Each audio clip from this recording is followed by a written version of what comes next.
हाय everyone, myself Chandra Chaudhary और आज हम करेंगे एनसीईआरटी की line by line chapter number 9 class 10 heredity and evolution. अब आपको जैसा कि पता है टर्म 2 हमारा चल रहा है और उसमें एवोल्यूशन वाला पार्ट नहीं आ रहा है, तो मैं केवल यहाँ पर आपको हेरेडिटी का डिस्कशन कराऊंगी। ओके, तो चलिए स्टार्ट करते हैं। सबसे पहली बात, हमने इन प्रीवियस वीडियो लेक्चर जो था आपका वो बेस्ड था हाउ डू ऑर्गेनिज्म रिप्रोड्यूस। उसमें हमने अच्छे से देखा था कि कैसे रिप्रोडक्शन की प्रोसेस से जो न्यू इंडिविजुअल्स हैं वो इस अर्थ पे आते हैं और जो लाइफ है उसको कंटिन्यू रखते हैं। रिप्रोडक्शन की प्रोसेस जैसे कि मैंने बताया था वैसे तो जीने के लिए ज़रूरी नहीं है, जैसा कि रेस्पिरेशन है, आपका डाइजेशन है, सर्कुलेशन है, लेकिन हमारी अर्थ में लाइफ को मेंटेन रखने के लिए बर्थ रेट और आपकी जो डेथ रेट है उसको मेंटेन रखने के लिए रिप्रोडक्शन की प्रोसेस बहुत इम्पॉर्टेंट है। तो इस वीडियो लेक्चर में हम आगे को सीखेंगे और हमने ये भी सीखा था कि कैसे वेरिएशन आते हैं रिप्रोडक्शन की प्रोसेस में। हमने ये भी देखा था कि जो एसेक्सुअल रिप्रोडक्शन होता है उसमें बहुत कम वेरिएशन हमें देखने को मिलती है, लेकिन जो आपका सेक्सुअल रिप्रोडक्शन है उसमें हमें बहुत ज़्यादा वेरिएशन देखने को मिलती है। अब भाई ऐसा क्यों है, जो सेक्सुअल रिप्रोडक्शन है उसमें ज़्यादा वेरिएशन होती है इसमें, और जबकि एसेक्सुअल रिप्रोडक्शन में कम वेरिएशन होती है? क्योंकि हमने ऑलरेडी ये पढ़ा है जो सेक्सुअल रिप्रोडक्शन है उसमें 2 पेरेंट इन्वॉल्व होते हैं। मीन्स जो जाइगोट बनता है आफ्टर फर्टिलाइजेशन वो आपके जो उसमें इंफॉर्मेशन आती है वो हाफ मदर से आती है और हाफ फादर से आती है, तो उसमें वेरिएशन ज़्यादा आते हैं। लेकिन एसेक्सुअल रिप्रोडक्शन में जो न्यू इंडिविजुअल्स का फॉर्मेशन होता है वो एक ही पेरेंट से होता है, तो उसमें वेरिएशन आती हैं बट बहुत कम देखने को हमें मिलती हैं।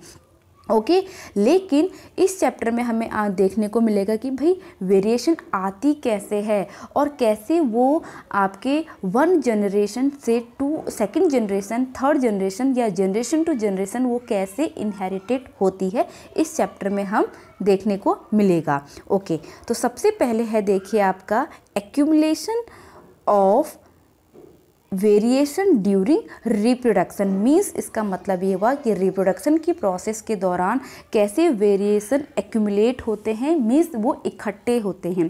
तो सबसे पहली बात मैं आपको एक एवोल्यूशन के बारे में बता दूं कि जो भी एवोल्यूशन होता है उसमें 20 to 30% हमारे जेनेटिक मटेरियल से होता है जो हमें अपने 4 फादर से मिले रहते हैं, प्लस जो 80 to 70% जो हमारे अंदर चेंजेस आते हैं वो हमारे एक्सटर्नल इन्वायरमेंट से आते हैं कि कैसी क्लाइमेटिक कंडीशन है और जो भी टेम्परेचर है, जो भी चीज़ है आपकी, मीन्स एक्सटर्नल इन्वायरमेंट से जो भी आप सीखते हैं वो वेरिएशन आपके इन्वायरमेंट से आते हैं। ठीक है, तो ये कैसे एक्यूमुलेट होते हैं और कैसे जनरेशन टू जनरेशन इनहेरिटेड होते हैं, तो चलिए लाइन बाय लाइन समझते हैं।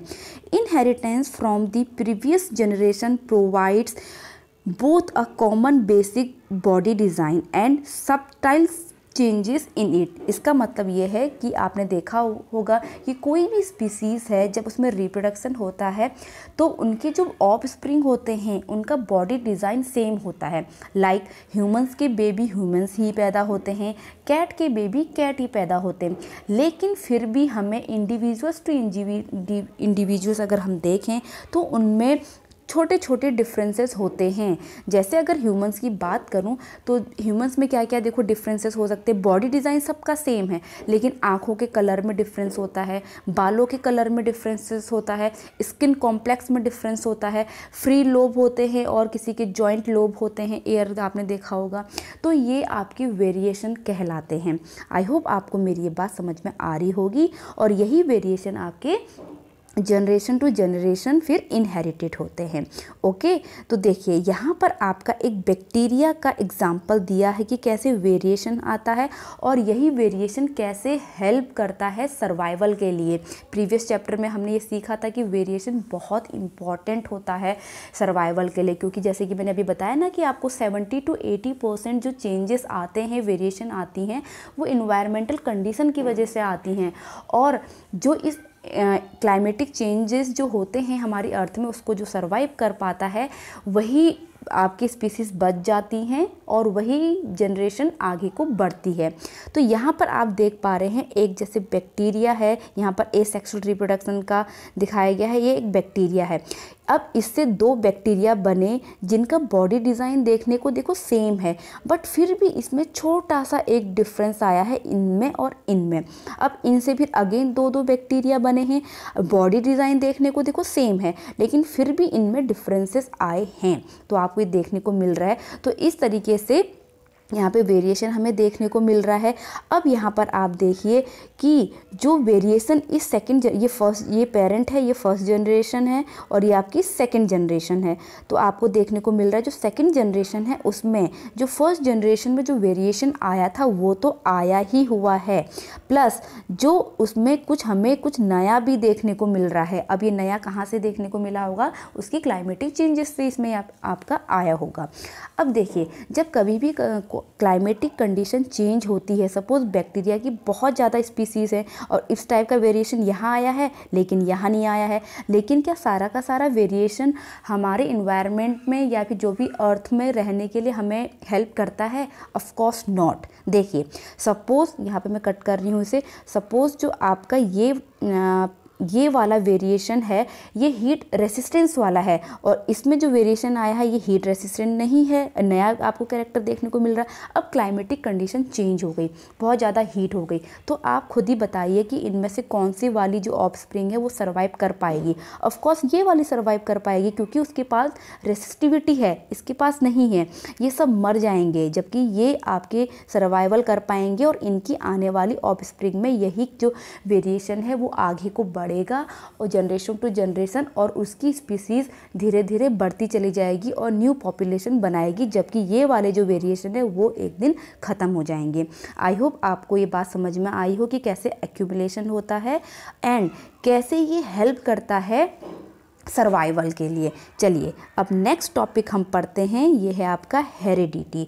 हेरिडिटी अनुवांशिकता, ठीक है, इसे हम इनहेरिटेंस भी बोलते हैं और जेनेटिक्स कहा जाता है, जिसमें हम इनहेरिटेंस और या हेरिडिटी के बारे में पढ़ते हैं। अगर मैं बात कहूँ कि फादर ऑफ जेनेटिक्स कौन है, तो वो हैं आपके ग्रोगर जॉन मेंडल, जिनके बारे में दिया है। चलिए इसको पढ़ाने से पहले हम ग्रोगर जॉन मेंडल के बारे में थोड़ा सा सीख लेते हैं।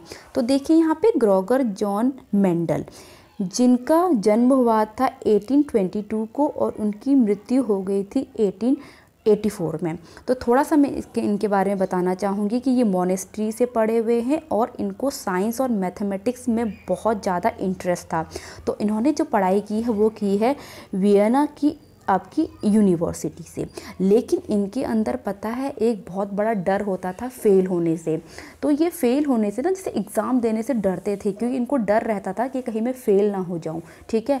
लेकिन इसके बावजूद भी इन्होंने जो साइंस के प्रति इनका लगाव था और मैथमेटिक्स के प्रति इसका लगाव था वो ये पढ़ते रहते थे। तो इन्होंने मॉनेस्ट्री में क्या कहा था, पी को उगाना स्टार्ट किया और ये पता लगाया कि कैसे जो ट्रेट्स होते हैं या जो कैरेक्टरिस्टिक्स होती हैं वो कैसे जनरेशन टू जनरेशन इनहेरिटेड होती है।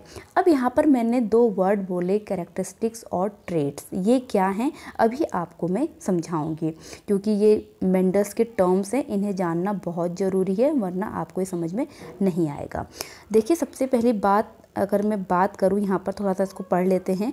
The most obvious outcome of the reproductive process still remains the generation of individuals of similar design. The rule of heredity determine the process by which trait and characteristics are reliability inherited. Let us take a closer look at the rules. तो इन्होंने जो traits and characteristic, पहले मैं जैसे कि मैंने कहा समझाऊंगी, तो यही है। देखिए कैरेक्टरिस्टिक्स क्या होते हैं, जैसे ह्यूमन की हाइट एक कैरेक्टरिस्टिक्स है, किसी भी स्पीसीज़ का शेप एक कैरेक्टरिस्टिक है, उसका कलर एक कैरेक्टरिस्टिक्स है। लेकिन इनमें जो आपके अलग अलग चीज़ें होती हैं, लाइक जैसे मैंने कहा हाइट, अब हाइट में कोई टॉल होता है, कोई ड्वार्फ होता है। तो टॉल और ड्वार्फ क्या हुए, वो हुए आपके एलिल्स, ठीक है, कॉन्ट्रास्टिंग एलिल्स बोला जाता है। आपको ये एलिल्स आपको आगे को सुनने को मिलेगा, तो एलिल्स। उसी तरह से शेप है, शेप में देखो वो राउंड भी हो सकता है, रिंकल भी हो सकता है। तो राउंड और रिंकल क्या है, वो एलिल्स हैं, जबकि शेप है उनका एक कैरेक्टरिस्टिक्स है। ओके, उसी तरह से आपकी जैसे कि कलर है, कलर येलो भी होता है, ग्रीन भी होता है, और भी बहुत सारे होते हैं। तो कलर एक कैरेक्टरिस्टिक्स है, अलग अलग जो मैंने कलर के नेम लिए वो आपके एलिल्स हैं। आई होप आपको ये बात समझ में आई हो। दूसरा है ट्रेड्स। भाई ट्रेड्स क्या होते हैं, जो characteristics generation to generation inherited होते हैं उन्हें हम कहते हैं ट्रेड्स। आई होप मैं आपको अपनी बात समझा पाई हूँ। अब पढ़ते हैं कि वो जो रूल थे मेंडल्स के, उन्होंने हेरिडिटी के 3 रूल बताए हैं, जो आपके हैं law of dominance, law of segregation and law of independent assortment. इसके बारे में हम समझेंगे, देखेंगे। What exactly do mean by similarities and differences. क्या मतलब होता है सिमिलैरिटीज़ एंड डिफरेंसेस में। We know that a child bear all the basic feature of a human beings, however it does not look exactly like its parents and human population so a great deal of variation. जैसे कि मैंने कहा ना कि body design तो same होता है, like humans के बेबी ह्यूमंस ही होते हैं, ठीक है, लेकिन फिर भी उनमें ग्रेट डिफरेंसेस होते हैं, वेरिएशन। ईयर लूप का मैंने अभी एग्जांपल बताया था, यहाँ पर आपको डायग्राम में भी देखने को मिल रहा है। ये आपका फ्री लोब है, ये आपका अटैच्ड लोब है, तो ये एक वेरिएशन है, ठीक है।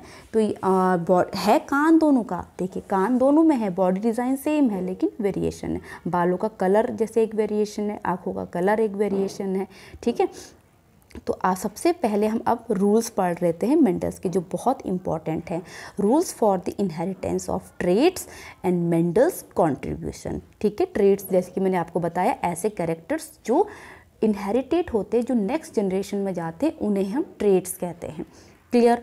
देखिए, the rules for the inheritance of such traits in human beings are related to the fact that both the father and mother contribute practically equal amount of genetic material to the child। देखिए, जो sexual reproduction होता है, जैसे कि मैंने कहा, जो gametes बनते हैं, ठीक है, गेमिट्स जब बनेंगे तो वो हाफ हाफ हो जाते हैं, और हाफ हाफ होके ही वो एक इंडिविजुअल्स को बनाते हैं जब फर्टिलाइजेशन की प्रोसेस होती है। जैसे स्पर्म है, इसमें नंबर ऑफ क्रोमोसोम्स ओनली 23 ही होते हैं। उसी तरह से जो फीमेल में एग बनता है, उसमें भी नंबर ऑफ क्रोमोसोम 23 ही होते हैं।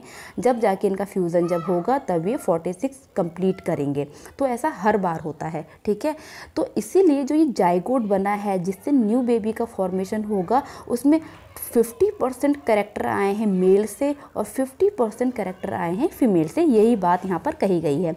This means that each trait can be influenced by both paternal and maternal DNA, ठीक है। जो भी कैरेक्टर आए हैं वो आपके प्रभावित होंगे मदर से भी, फादर से भी। कोई भी आपका कैरेक्टर आ सकता है। आपने देखा होगा जो बेबी होता है, कुछ कैरेक्टर उसके मदर से मिलते हैं, जैसे आँखों का कलर हो सकता है, स्किन का कलर हो सकता है, और कुछ कैरेक्टर उसके पिता से उसके मिलते हैं। Thus, for each trait there will be 2 versions in each child. What will then the traits in the child to be? Mendel work out the main rule of such inheritance, and it is interesting to look at some of experiment from more than 1 century ago। ठीक है, 1 century ago मतलब आपको जैसे कि मैंने बताया, उनका जन्म जो है 1822 में हुआ था और मृत्यु 1884 में हुई थी। लेकिन एक बात मैं आपको यहाँ पर इंटरेस्टिंग ये बता दूँ कि इन्होंने इतना इम्पॉर्टेंट जो वर्क किया था, इतना बड़ा कंट्रीब्यूशन दिया था, तो इनके जीते जी उनको इस चीज़ का क्रेडिट नहीं मिला था। उनके मरणोपरांत उनको ये मिला था, ठीक है। तो यहाँ पर इम्पॉर्टेंट बात थी। तो देखिए, Mendel used a number of contrasting visible character of garden. देखिए, कंट्रास्टिंग विजिबल का मतलब क्या है कि जैसे कि मैंने बताया, हाइट है तो टॉल और ड्वार्फ ली थी, कलर है तो येलो ग्रीन लिया था ये। तो देखिए, राउंड रिंकल, ये शेप है कैरेक्टर, और राउंड और रिंकल एलिल्स हो गए। टॉल एंड शॉर्ट प्लांट, ये आपका हाइट हो गया। वाइट एंड वॉयलेट फ्लावर, ये आपका क्या है, ये कलर है एंड सो ऑन, बहुत सारे लिए थे, 7 टाइप्स के लिए थे उन्होंने, ठीक है, नहीं 7 ईयर्स तक उन्होंने एक्सपेरिमेंट किया था, ठीक है, गलत मैंने बोल दिया।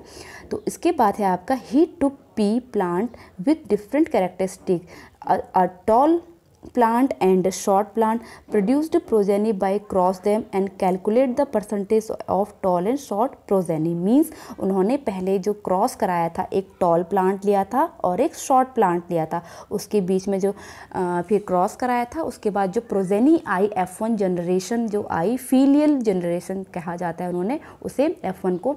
तो जो पहली जनरेशन आई वो कैसी आई, टॉल आई कि शॉर्ट आई, तो इसमें आपको जानने को मिलेगा। तो देखिए यहाँ पर मैं आपको with the help of diagram जो बना है समझाऊंगी। देखिए पहला जो ये पी जनरेशन है पेरेंट, एक टॉल है एक शॉर्ट है, तो उसमें जो F1 जनरेशन क्रॉस करा के आई वो सारे के सारे टॉल आए, लेकिन उनका जेनेटिक मेकअप कैसा था, आपका टॉल और शॉर्ट का दोनों था, क्योंकि पेरेंट में अगर आप देखेंगे कैपिटल टी और शॉर्ट में आप देखेंगे स्मॉल टी, ठीक है, क्योंकि जो जीन होते हैं, कैरेक्टर को जो होते हैं वो हमेशा पेयर में ही विजिबल होते हैं। उन्होंने क्या कहा, जैसे टॉल कैपिटल टी टॉल को रिप्रेजेंट करेगा, स्मॉल टी शॉर्ट को रिप्रेजेंट करेगा, लेकिन टी आपका जब उसके साथ उसका पेयर होगा वही तभी वो उसका कैरेक्टर बियर होगा, ठीक है। तो F1 जनरेशन में आपके ऑल टॉल प्लांट आए, कैपिटल टी स्मॉल टी, फिर इसके बीच में इन्होंने F1 जनरेशन के बीच में सेल्फ रिप्रोडक्शन कराया, जिससे जो आपकी F2 जनरेशन आई उसमें आपको देखने को मिल रहा है 3 टॉल आए हैं, एक शॉर्ट आया है, ठीक है। तो यहाँ पर हमें क्या सीखने को मिला, जैसे कि मैंने कहा कि जो टॉल प्लांट है वो कैपिटल टी से शो होता है, ठीक है, लेकिन टॉल प्लांट की 2 कंडीशन है, या तो ये इस पेयरिंग में हो या ये इस पेयरिंग में हो, तो तब भी टॉल होगा। शॉर्ट प्लांट कब होगा, जब स्मॉल टी के साथ स्मॉल टी का ही पेयर आएगा, ठीक है। तो हमने यहाँ पर क्या देखा कि F1 जनरेशन में ऑल हाइब्रिड आए थे, यानी कि टॉल आए थे, लेकिन सबके सब बियर क्या हुए, टॉल हुए, लेकिन यहाँ पे शॉर्ट प्लांट का कैरेक्टर भी आया हुआ है, ठीक है। और जो F2 जनरेशन है उसमें 3 टॉल आए हैं, एक शॉर्ट आया है। तो यहाँ पर हमें क्या देखने को मिला है, लॉ ऑफ डोमिनेंस, मीन्स जो कैपिटल टी होता है वो हमेशा डोमिनेंस होता है। जो रिसेसिव जो छुप जा रहा है कैरेक्टर वो अपने आप को कब एक्सप्रेस करता है, जब उसके साथ उसका ही पेयर आता है, ठीक है। तो ये आपका है लॉ ऑफ डोमिनेंस। यहाँ पर देखो, in this explanation both capital T small t are tall plant while only TT is a short plant. In other words, a single copy of capital T is enough to make the plant tall, while both copies have to be T for the plant to be short। जैसे कि मैंने कहा ना कि tall plant के लिए अगर gene की पेयरिंग में एक भी कैपिटल टी है तो इसका मतलब प्लांट जो है वो टॉल ही होगा, भले कॉम्बिनेशन आपका कैपिटल टी हो या कैपिटल टी स्मॉल टी हो। लेकिन शॉर्ट प्लांट होने के लिए कंडीशन है कि दोनों की पेयरिंग क्या होनी चाहिए, स्मॉल टी ही होनी चाहिए। Traits like T R called dominant traits while those that behave like small t are called recessive traits, ठीक है। तो आपका ये वाला ट्रेट्स क्या कहलाएगा, डोमिनेंट, ये वाला रिसेसिव। तो यही आपका है क्या, लॉ ऑफ डोमिनेंस पहला, ठीक है। इतनी बात समझ में आई, ओके। उसके बाद आपका नेक्स्ट है कि what happens when P plant showing 2 different characteristics. अब इन्होंने सॉरी जो आपका ऊपर वाला जो लॉ ऑफ डोमिनेंस है, टी टॉल प्लांट का जो शॉर्ट प्लांट से कराया था वो एक कैरेक्टरिस्टिक्स को लेकर कराया था, इसलिए उसको हम मोनो हाइब्रिड क्रॉस भी कहते हैं। जब 2 कैरेक्टरिस्टिक्स को उन्होंने क्रॉस कराया था उसे हम डाई हाइब्रिड क्रॉस भी कहते हैं। अब देखिए यहाँ पे with the help of diagram यहाँ पर मैं समझा रही हूँ। उन्होंने डाई हाइब्रिड क्रॉस कराया था, 2 कैरेक्टर लिए थे, एक तो राउंड लिया था, मीन्स उसका शेप ले लिया, एक आपका रिंकल, दूसरा ग्रीन लिया था और येलो। मीन्स उन्होंने पेयरिंग क्या करी, जो आपका पेरेंट बन लिए उन्होंने राउंड के साथ ग्रीन लिया और रिंकल के साथ येलो। मीन्स आपका एक ऐसा पी प्लांट लिया जिसमें उसके सीड कैसे थे, राउंड थे, कलर उसका ग्रीन था, और जो दूसरा पेयर था उसमें शेप उसका रिंकल था, झुर्रीदार, और उसका कलर येलो था।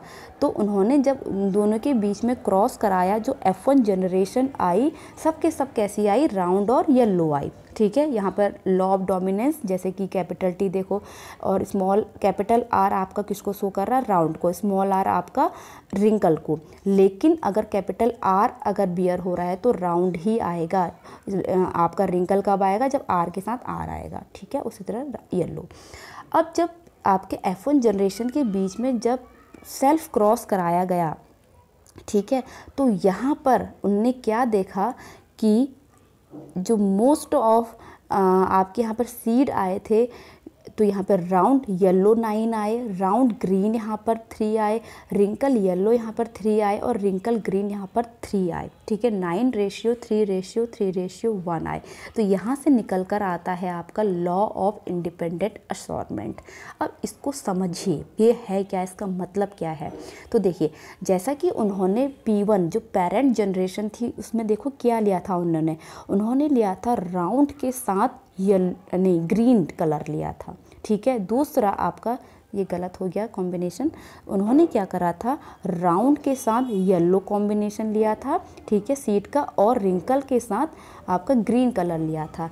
लेकिन जब F2 जनरेशन आई तो यही कॉम्बिनेशन इनहेरिटेड नहीं हुए। देखो, राउंड के साथ यहाँ पर येलो ये वाला आया है, राउंड के साथ ग्रीन, आपका इस राउंड के साथ इसका कलर ग्रीन भी आया है। ठीक है, उसी तरह से जो रिंकल हमने ग्रीन लिया था, रिंकल येलो, रिंकल मतलब इसका कॉम्बिनेशन इन दोनों का कॉम्बिनेशन बना है। उसी तरह से रिंकल ग्रीन आपका इन दोनों का भी कॉम्बिनेशन बना है।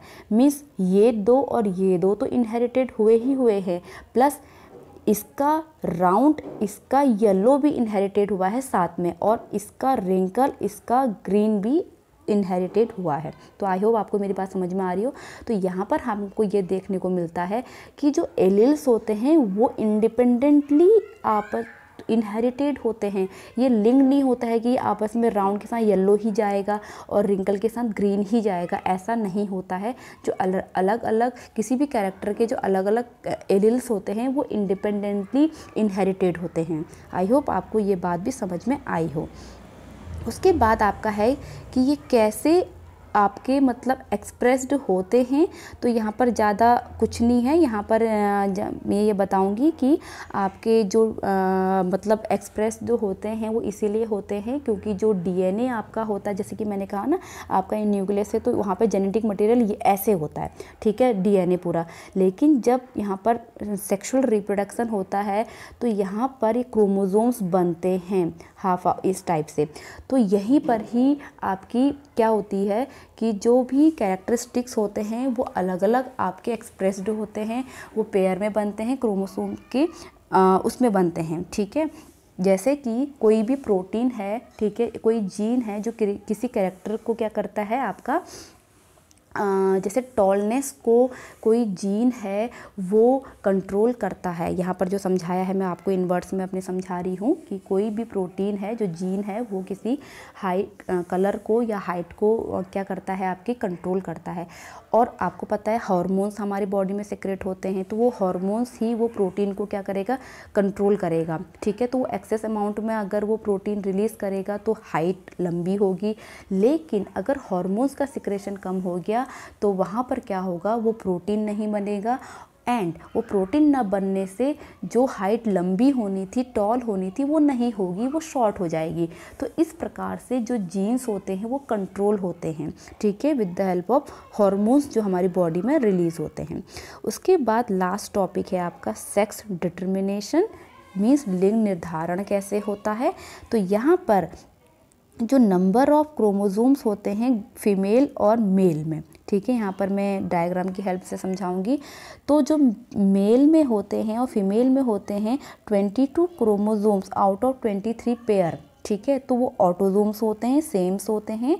लेकिन जो 23 वाला क्रोमोसोम्स होता है उसे हम सेक्स क्रोमोसोम्स कहते हैं, जो गर्ल्स में सेम होता है X एंड बॉयज़ में वो अलग अलग होता है X एंड Y।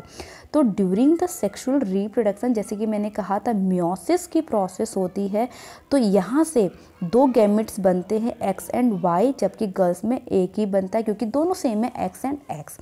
अब जब ये X इस ये वाला x इस x के साथ मिलेगा तो कॉम्बिनेशन क्या बनेगा, x एंड x। तो लड़की क्यों, तो जो बनेगी ऑफस्प्रिंग वो लड़की बनेगी। लेकिन ये x अगर इस y से जाके मिलता है तो कॉम्बिनेशन XY बनेगा, तो वो जो प्रोजेनी बनेगी वो क्या बनेगी, लड़का बनेगी। तो इस तरीके से ही आपके जो सेक्स डिटर्मिनेशन है वो किया जाता है। तो आज की वीडियो में इतना ही। आई होप आप लोगों को काफ़ी हेल्प हुई होगी एनसीईआरटी को लाइन बाय लाइन समझने में। अगर वीडियो अच्छा लगा हो तो please hit the like, leave the comment and subscribe to my channel. मैं अपनी नेक्स्ट वीडियो में अवर इन्वायरमेंट को समझाऊंगी। तब तक के लिए stay tune, stay healthy, stay connected. Bye bye.